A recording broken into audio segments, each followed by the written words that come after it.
સુરતમાં કાળઝાળ ગરમીમાં ઝાડા ઉલટી અને તાવના દર્દીઓમાં વધારો જોવા મળ્યો છે. ત્યારે સુરતના લીંબાયત વિસ્તારમાં 6 વર્ષના બાળકનું દુઃખદ મોત થયું હોવાનું જાણવા મળ્યું હતું.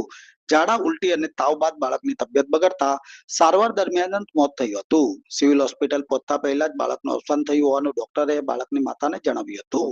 બાળક પરિવારનો એકમાત્ર દીકરો હતો. દીકરાના મોતથી માતા પિતા સહિત પરિવાર શોકમાં ગરકાવ થઈ ગયો હતો. માતા પિતા અને દાદા દાદી હોસ્પિટલમાં હાજર સૌના આંખમાં આંસુની ધારા વહેતી હતી. જ્યારે બાળકના પિતા ચાની લારી ચલાવી પરિવારનું ગુજરાન ચલાવતા હોવાની વિગત મળી હતી.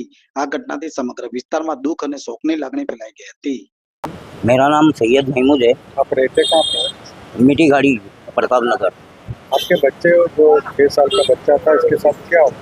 उसको कल वोमिट और संडास हुई और उसका इंतकाल हो गया।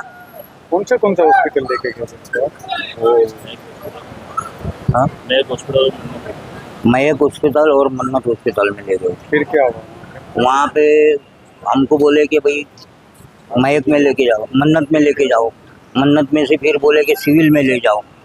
फिर सिविल में आए तो पता चला कि बच्चे का इंतकाल हो चुका। क्या नाम है बच्चे का? कितने साल? 6 साल का बच्चा है और हसनैन नाम है इसके उसका। मम्मी पापा क्या काम करते हैं? वो होटल में काम करता है। कितने साल में? परिवार में कौन कौन है? 2 मियाँ बीवी और 2 बच्चे उसके।